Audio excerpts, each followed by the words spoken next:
Bonjour à tous, avec l'aide de Dieu, nous allons étudier le Rambam, le 8e chapitre des lois de Gzeila Va'aveda, du vol et de perte.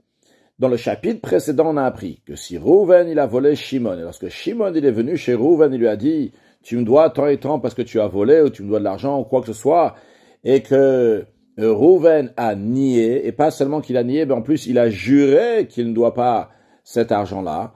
Si après, Rouven va avouer qu'il doit cet argent à Shimon, eh bien, en plus du capital qu'il doit rembourser, évidemment, la Torah lui donne une kapara, un pardon, c'est qu'il va donner un chomesh, un cinquième, qui va rajouter sur le capital qu'il va donner à Shimon, et en plus de ça, il devra amener un sacrifice de hacham, un sacrifice de culpabilité, et comme ça, donc sa kapara, son pardon, sera en entier.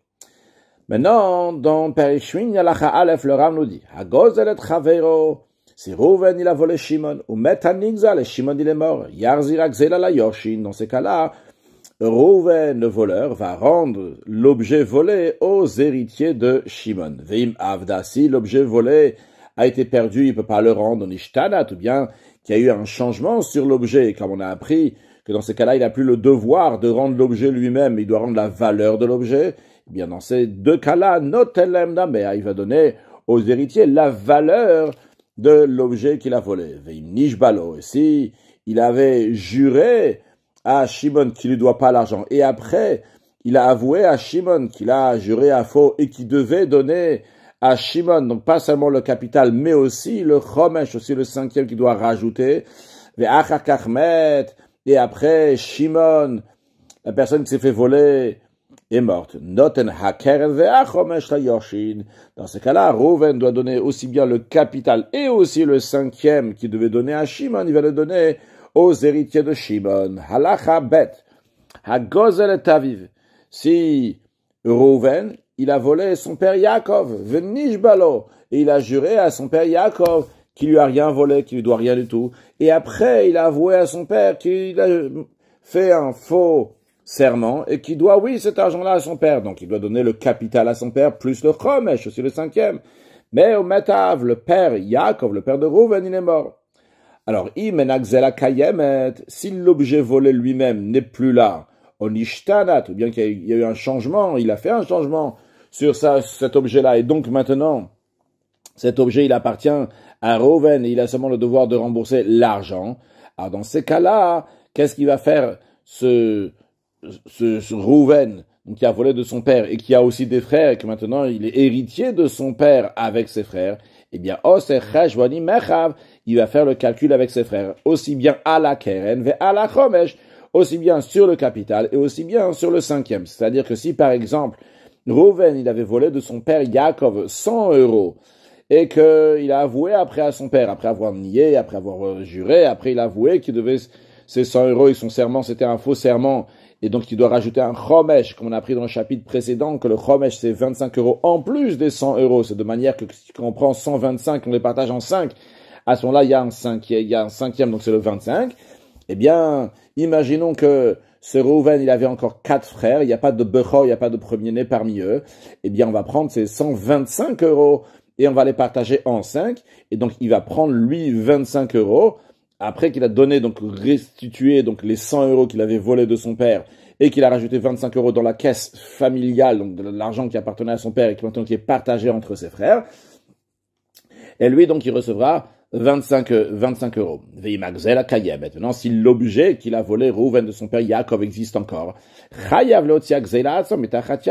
il doit rendre l'objet volé et le mettre donc, dans les affaires de son père qu'il va partager avec ses frères, et en plus de ça, donc il donnera le chomesh, et après, donc ils partageront tous les frères ensemble. Il va rendre l'objet volé et le cinquième à ses frères. Et après, il va faire avec eux donc le calcul de combien vaut l'objet volé, et combien vaut toutes les autres affaires du père, et combien vaut le chomesh, etc. Combien c'est le chomesh, et il va faire un partage donc normal avec les milliers d'euros que le père il a laissé. Halacha Gimel. Maintenant, si ce Rouven qui a volé de son père Yaakov n'a pas de frère, donc il se trouve qu'il n'y a que Rouven, lui, qui est héritier de son père à qui il a volé, et l'objet volé existe encore concrètement, et il doit le faire sortir, il doit le sortir de chez lui pour accomplir la mitzvah de Hashava, de rendre la chose à son père. Mais il ne peut pas rendre, à qui il va rendre? C'est lui le seul héritier. Eh bien, il doit quand même faire le principe d'enlever de chez lui cet objet volé. Motzi Agzela mitachat donc comment il va faire sortir ce vol de sa main? Le bana, en le donnant à ses enfants. Le principe, que ça reste pas chez lui. Imen banim lazer ben agazan. Si il a ce voleur, la Rouven, n'a pas d'enfant. Notna le bal chovo. Il peut le donner à quelqu'un qui doit de l'argent. Il doit, par exemple, 100 euros à Lévi. Bien, il va dire à Lévi, écoute, regarde, j'ai un objet qui appartenait à mon père, qui vaut 100 euros. Tiens, prends Obealvaato.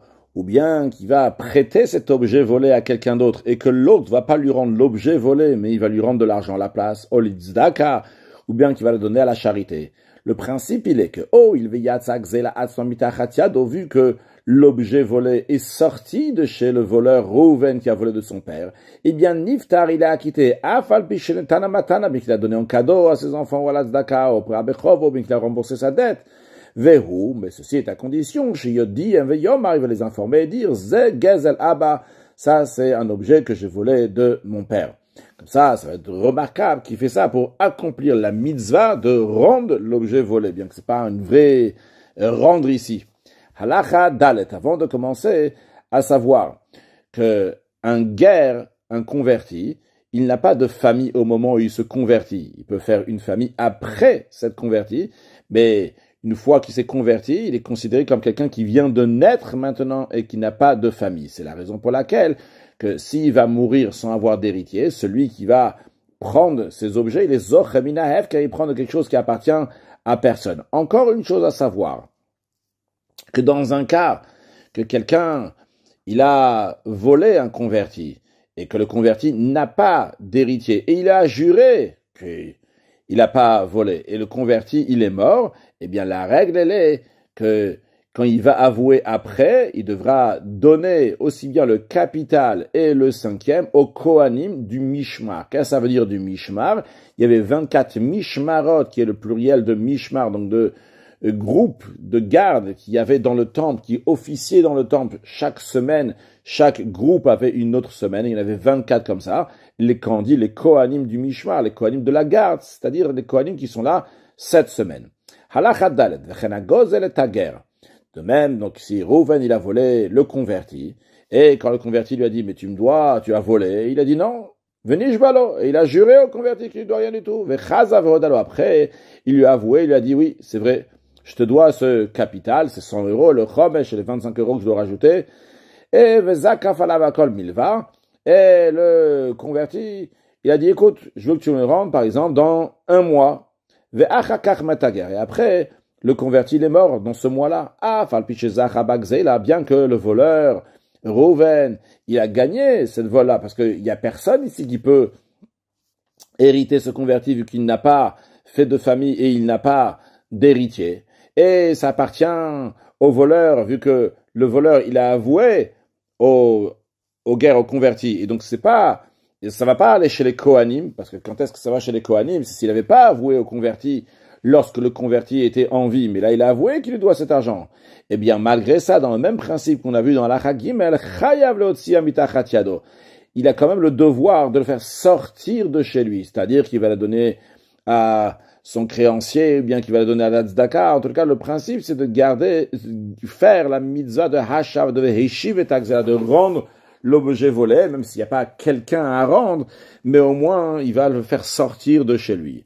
Halacha bamedvarim amurim, dans quel cas s'applique ce qu'on vient de dire dans Halacha Dalet, que le voleur, il a gagné, ça lui appartient à lui, cet objet qu'il a volé du converti. C'est uniquement beshehoda bentaim, uniquement si après avoir nié au converti, il a avoué, il a dit au converti, oui, j'ai fait un faux serment, je te dois cet argent. Avalim gazal et tager she'en lo yoshim. Si il a volé le converti qui n'a pas d'héritier, venishbalo, il lui a juré qu'il n'a pas volé, ou met à guerre, et le converti il est mort, et seulement après que le converti il est mort, le voleur a avoué qu'il a volé. Dans ces cas-là, dans ces cas-là, il doit donner le capital qu'il a volé du converti et en plus rajouter un cinquième, à qui doit donner au Kohanim de la garde actuelle qu'il y a dans le temple. Comme on verra dans la suite, donc des versets que la Torah dit que si la personne qui est morte n'a pas d'héritier, eh bien on va donner ça au Kohanim de ce Mishmar, donc de la garde qui est actuellement dans le temple. Mevi Hashamo, et il amènera son sacrifice de culpabilité, le Hacham Gzela, qu'on a vu dans le chapitre précédent, Ve'achakachit Kaperlo, et après ça, donc, il aura eu sa kapara, ou kaperbo, d'après d'autres versions. Donc, il aura un pardon pour ce qu'il a fait. Halacha vav. Mais piashmoa lamdu. Le Ram va nous expliquer, donc, les versets qui sont dits dans la paracha dans le livre de Bamidbar. Donc, il y a écrit là-bas, Zeshnem Abatora. C'est ce qui est dit dans la Torah. Ve'imena ish goel. Si l'homme n'a pas d'héritier. Alors, là-bas, le verset, il dit, c'est pas écrit sur le texte du Ram, Ve'imena ish goel lehashiv hasham elav. Que l'homme qui s'est fait voler n'a pas d'héritier pour qu'on lui rende le hacham. Et qu'on verra dans la suite que hacham, ici, fait pas référence à un sacrifice, il fait référence à un vol. Eh bien, on dit ce hacham, amouchav, la Hachem, la Kohen. À qui on va donner ce hacham, ce vol-là? On le donnera à Hachem. Comment on le donne à Hachem? En le donnant au Kohen. Alors, comme le Ram du Dieu de la Chadavav, piache-moi, comme ça on a entendu, comme ça a été reçu dans la traduction, que l'explication de ce verset-là, de qui on parle, qui n'a pas d'héritier. Ça veut pas être un juif a toujours un héritier. Parce que s'il n'a pas d'enfant, donc que ce soit un garçon ou une fille, il a un père, il a un frère, sinon on part au frère du père, etc. On va toujours retrouver quelqu'un dans la famille. Alors de qui on parle? Beger Shemet, un converti qui est mort. Ve'en lo yorshim, il n'a pas d'héritier à Katov Meda, parce que c'est ça que le verset il parle. Ah, il y a écrit Hacham. Hacham, en général, c'est un sacrifice. Alors, aussi, moi, qu'est-ce qu'on a appris en traduction? Que, Hacham ze amokan, quand on parle ici d'un Hacham, ou Agzela, c'est l'objet volé. Odme Agzela, ou dans un cas où l'objet volé a été perdu, ou bien qu'il a été changé, et que maintenant, donc, le voleur doit rendre la valeur de l'objet. Eh bien, c'est ça, c'est le Hacham qu'on parle ici. Et d'ailleurs, c'est la raison pour laquelle les Fichach, vu que la Torah l'appelle ce vol-là un Hacham, c'est pour cela qu'Amar zil gezel agerba laila. Si quelqu'un il a rendu le vol du converti pendant la nuit, lo yatsa, il n'est pas quitte. Pourquoi? Share Hacham kawakatuv. La Torah a décidé que ce vol-là est appelé un Hacham, comme un sacrifice. Donc, il y a certains principes du sacrifice qui vont s'appliquer sur ce vol. Et vu que vu qu'on peut pas amener des sacrifices la nuit, c'est la raison pour laquelle qu'on peut pas rendre cet objet volé, ce vol-là du converti, on peut pas le rendre pendant la nuit. Encore une chose, du fait que c'est appelé un hacham et c'est considéré comme un sacrifice, que les Kohanim ne peuvent pas échanger tel objet volé du converti qui leur a été rendu avec un autre objet volé d'un converti qui lui a été rendu. Je vais expliquer dans un instant que de la même manière que lorsqu'il y a plusieurs sacrifices, donc que ce soit sacrifice Hacham ou d'autres sacrifices, un Kohen, il a reçu une part de viande dans un sacrifice. Il n'a pas le droit de dire à un autre Kohen, tiens, moi je vais prendre telle viande et toi tu vas prendre ma viande. On va s'échanger par exemple, toi tu vas prendre ci, tu vas prendre ça. Chaque Kohen, il va prendre donc sa part, sans l'échanger avec un autre. De la même manière aussi ici, un tel Kohen il a reçu donc une partie de ce gaz à la guerre là, et l'autre il a reçu d'un autre vol du guerre, eh bien ils peuvent pas se l'échanger. Ce que tel Kohen a reçu, c'est ça qu'il doit garder. Ce que l'autre Kohen il a reçu, c'est ça qu'il doit garder. Halacha zayin, kol gaz à la guerre she'en bo shave pruta lechol Kohen ve Kohen manche mishmar. Si Reuven il a volé le converti, et après il a avoué après la mort du converti, et il amène ça au Kohanim. Si, lorsqu'il va donner à tous les Kohanim du Mishmar, il n'y aura pas la valeur d'une pouta, donc il est la plus petite des pièces qu'il peut y avoir, mais qui a une valeur, donc j'avais pouta pour chaque Kohen qui est là-bas, eh bien, le Yad Samarzio Yede Hashavarouven, le voleur, n'est pas quitte d'avoir rendu bien qu'il a rendu tout l'objet qu'il a vendu, et qu'il a volé du converti. Malgré ça, il n'est pas quitte. Et il doit rajouter de l'argent pour que tout le monde va pouvoir recevoir quelque chose. C'est-à-dire, imaginons qu'il doit rendre 125 proutot, et il y a 130 Kohanim. Eh bien, pour qu'il soit quitte, il doit rajouter encore 5 proutot pour que tous les Kohanim vont avoir au moins une prouta. Parce que la Torah dit, Amouchav la Hachem la Kohen. S'il est rendu à Hachem, au Kohen. Et les sages apprennent de là, quand est-ce qu'il va faire la Hashava, Il va rendre Atcheti à Shava lechol Kohen, jusqu'à qu'il va avoir chaque Kohen qui va mouchav, il va avoir une hachava, un retour de ce vol-là, et il faut qu'il y ait au moins la valeur d'une pouta, que ce soit considéré quelque chose qui a une valeur. Non, Vlama Nemar Begezel la guerre, Ish. Le Ram continue à expliquer donc le verset, qui parle donc de ce Gezel la guerre, du vol du converti. Il y a écrit Veim en la Ish Goel. Quand on dit l'expression de Ish, qui veut dire un homme, un adulte, a priori, il n'y a pas de différence si le converti qui a été volé, il est adulte ou petit. Eh bien, le Ram nous dit oui, il y a une différence. Chez Aish, lorsqu'il s'agit d'un homme, donc d'un adulte qui est converti, tu dois enquêter, rechercher, im yesh lo yorshin, est-ce qu'il a des héritiers? Vu que c'est un adulte, il a pu avoir des enfants. Alors avant de dire que ça doit partir au Kohanim, regarde d'abord est-ce qu'il a des héritiers. Au imenlo, sinon pas. Avalimaya, guerre katan. Par contre, si le converti qui s'est fait voler, c'était un mineur, il n'a pas besoin de rechercher est-ce qu'il a, oui, des enfants, des héritiers. La cheskat, on présume chez Enlo Yorshin qu'il n'a pas d'héritier, car en général, un enfant ne peut pas avoir des enfants, vu qu'il est un mineur, ne peut pas avoir d'enfants. Halachachet. HaKohanim begezel la guerre. Les Kohanim, lorsqu'ils reçoivent donc ce qui a été volé du converti, et qu'on leur rend à eux, donc les Kohanim qui sont dans ce mishmar-là, dans cette garde, kim kable matanotem. Ils sont considérés comme ceux qui reçoivent des cadeaux. Donc ils sont considérés comme ceux qui reçoivent des cadeaux et non pas à titre d'héritage. Car il y a une différence. On va expliquer. Les filles, c'est pour cela. Hagoz el chametz minager shen lo yoshin.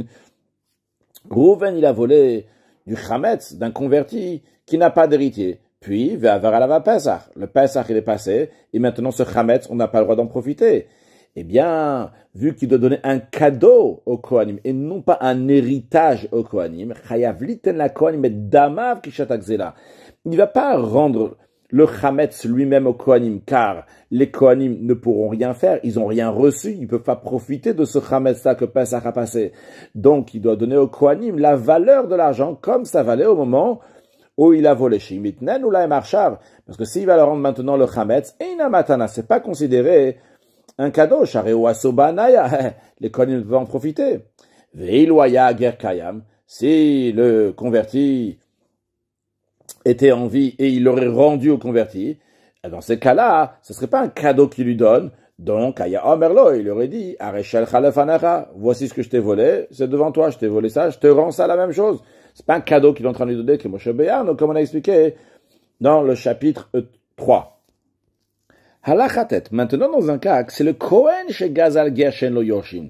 Le Kohen à qui on doit rendre le Gazal Ger, c'est le Kohanim à qui on doit rendre en général ce qui était volé du converti s'il n'avait pas d'héritier. Maintenant, c'est le Kohen lui-même qui a volé un converti qui n'a pas d'héritier. Venish balo, il lui a juré, non, il a dit, je t'ai pas volé.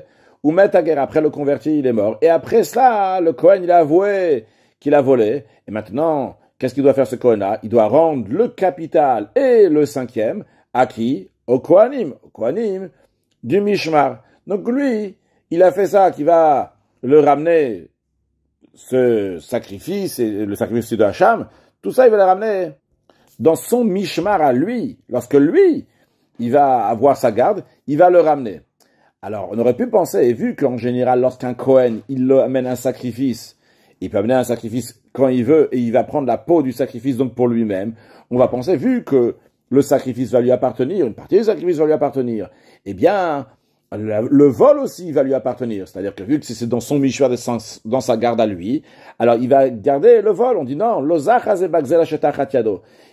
c'est vrai que le sacrifice qui va amener, le sacrifice de Hacham, il pourra prendre la peau de ce sacrifice-là, ce sera pour lui. Mais le vol qu'il a volé du converti, c'est pas lui perso. Elle a yotsimita chatiado. Il doit sortir ce vol, littéralement de sous sa main, dans le sens qu'il va le donner, le chol echavakon ibn mishpara, le donner à tous les Kohanim, donc, qui sont dans son mishpar. Lui aussi, donc, il va prendre part dans ça, mais ça sera partagé de manière équitable à tous les Kohanim qui sont dans sa garde. Et non pas juste pour lui, ce vol-là, mais ce vol sera partagé pour tout le monde. Halacha yud.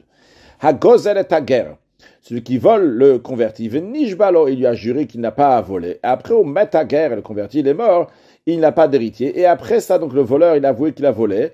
Et il doit amener donc aussi le sacrifice de Hacham, de culpabilité, évidemment, donc rendre, comme on l'a dit, donc le vol au Kohanim. Vehifish hashamo, et ce voleur-là, il a mis de côté son sacrifice de culpabilité, ou xelato, et aussi donc son objet volé, il a mis de côté, donc l'objet volé, c'est-à-dire les 100 euros et les 25 euros, donc le capital et le chomesh, là, l'otana Kohanim pour amener ça au Kohanim pour faire tchouva, pour avoir une kapara. Mais on met à gaz un kodem kapara. Le voleur, il est mort avant d'avoir l'expiation, donc avant qu'il a pu amener tout ça au Kohanim.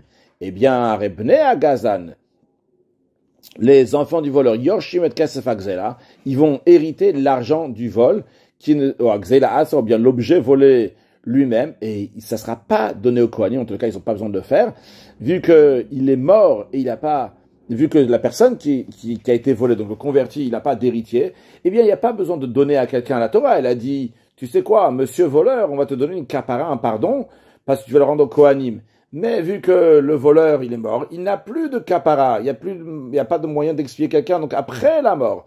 Mais à Hachamier et à Chipol, en ce qui concerne donc le sacrifice de culpabilité qu'il a mis de côté, on ne peut pas amener un sacrifice de culpabilité pour quelqu'un qui est mort, donc il va paître jusqu'à qu'il va avoir un défaut, à ce moment-là on le vendra, et l'argent donc sera en cadeau pour acheter d'autres sacrifices, et que Moshe Barnou, comme qu'on a appris dans les lois de Psula Mukdashin.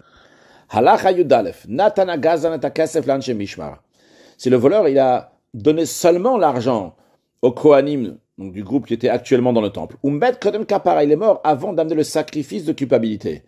Eh bien, on aurait pu dire, tiens, il n'a pas eu de Kapara, parce qu'il n'a pas pu amener son sacrifice. Alors, l'argent, il faut la rendre aux héritiers. On vient d'apprendre à la Chayoud que si le papa voleur, il avait mis de côté cet argent-là pour le rendre au Kohanim, et il est mort avant de donner au Kohanim, les enfants vont l'hériter. Maintenant, s'il a déjà donné l'argent, mais il n'a pas encore amené son sacrifice de culpabilité, alors on va dire, il n'a pas eu de kapara, il n'a pas eu de pardon. S'il n'a pas eu de pardon, alors les enfants, les héritiers, ils vont dire au Kohanim, rendez-nous cet argent qu'il a volé, comme on l'a vu dans la Chayoud, que eux, ils auraient pu prendre l'argent. Eh bien, on nous dit, non, ça marche pas comme ça, que En Yosha Gazan Yicholim Lotzim la Kohanim. Les héritiers du voleur ne peuvent pas reprendre cet objet volé ou la somme d'argent, donc des Kohanim. Parce qu'il est dit, Isha Sheriten la Kohen Loïe, celui qui va donner au Kohen, ça va lui appartenir. Les sages ont appris qu'un vol qui a été donné au Kohanim reste chez les Kohanim, même si le voleur, il est mort avant. D'ailleurs, la raison, elle est parce que l'argent qui a été donné au Kohanim, eh bien, ça pardonne partiellement la faute. Donc, il a eu une kapara partielle. Donc, c'est pas de l'argent qui a été donné par erreur. Cet argent-là a eu un effet, lui a amené une partie de la kapara. Seulement que la kapara n'a pas été finie parce qu'il n'a pas amené le sacrifice de culpabilité. Même si le voleur, c'était un mineur, que quand il donne un cadeau, c'est pas considéré un cadeau. Et on aurait pu dire donc, que les héritiers vont venir ici, ils vont dire, qu'est-ce que vous avez pris de l'argent de ce mineur-là? Alors que il peut pas donner un cadeau. Non, ces héritiers de ce mineur ne pourra pas prendre l'argent qui a été donné au Kohanim par ce mineur voleur, parce qu'il a eu une kapara partielle, et ça on ne peut pas lui enlever. Si le voleur, il a donné une partie de l'argent à un des groupes donc de garde du temple, mais c'est pas le groupe de Kohanim qui gardait dans le temple, qui faisait qui officiait dans le temple cette semaine-là. Par contre, le sacrifice de culpabilité, il a donné au groupe de garde que c'est leur semaine qu'ils sont en train d'officier dans le temple. Eh bien, ça marche pas comme ça. L'argent qu'il a donné à l'autre mishmar doit aller chez le mishmar actuel, car un groupe de garde dans le temple qui a pris l'argent du gaz de la guerre, du vol du converti, alors que c'était pas leur semaine, l'ozachat, elle n'a pas fait acquisition de cet argent-là. On fait sortir cet argent de leurs mains pour donner au mishmar, au groupe de garde qui est actuellement en train d'officier dans le temple.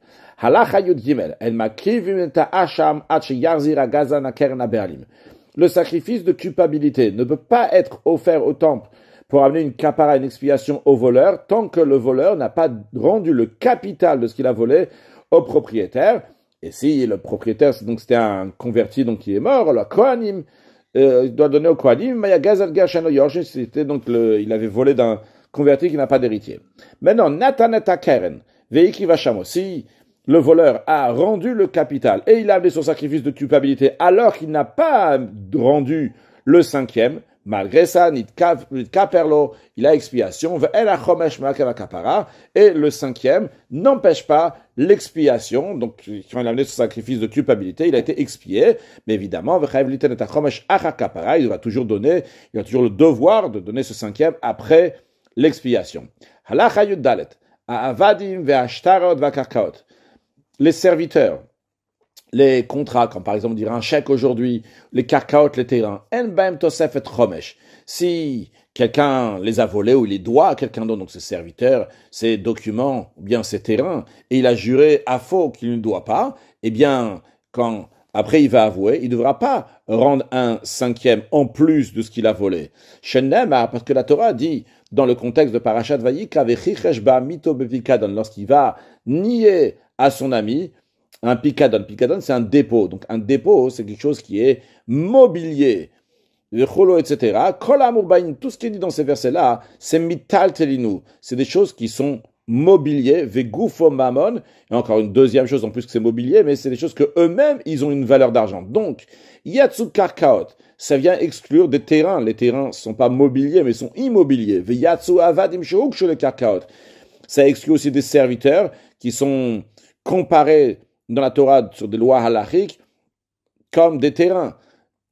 Veyatsu shtarot, ça vient exclure aussi donc des documents. She'en gufal mamon, le document c'est juste un papier, mais il n'a pas lui-même une valeur d'argent. Avec ce document-là, tu peux avoir l'argent, mais lui-même ce papier-là n'a pas d'argent. C'est pas une argent, donc contrairement à ce que la Torah parle de quelque chose qui a oui lui-même une valeur d'argent, ce dépôt qui a de l'argent. De même, si c'était le vol d'un converti qui n'a pas d'héritier, eh bien, ça ne va pas repartir chez les Kohanim, car tout le principe qu'on va donner aux Kohanim, c'est uniquement lorsqu'il a juré à faux dans des choses donc, qui sont mitaltelin, des mobiliers, qui ont une valeur d'argent et non pas dans des terrains, des serviteurs et des documents. Et le Ram dit d'ailleurs que un terrain n'est jamais acquis au voleur. Et la birshut be'alea kayamet, ça reste toujours au propriétaire, contrairement à des choses qui sont mobiliers. Même si ce terrain, il appartenait à Yaakov, il a été volé par Rouven, après il a été volé et il a été vendu à Shimon, et il s'est passé à Lévi, etc. Et que même Yaakov, le premier propriétaire, il a désespéré d'avoir son terrain-là, eh bien, même qu'un Yehush, il a désespéré, même s'il y a eu Shinui Reshut, ce changement de propriété, eh bien, ça reste toujours à Yaakov, non pas comme les biens mobiliers qu'on a appris. On peut faire leur acquisition s'il y a eu Yehush et Shinui Reshut, les propriétaires ont désespéré, il y a eu un changement de propriété. Ici, à Rezochozeret, la Nixal Belodamim. Ça va repartir à celui qui s'est fait voler à Yaakov, le propriétaire initial de ce terrain, sans que Yaakov a besoin de payer quoi que ce soit. Il va prendre l'objet, et celui que on a pris le terrain de chez lui, c'est quand lorsque Yaakov est venu chez le 10e ou le 100e ou le 1000e acheteur, et il est venu chez lui, eh bien, il ne peut pas donner un seul sou à qui que ce soit.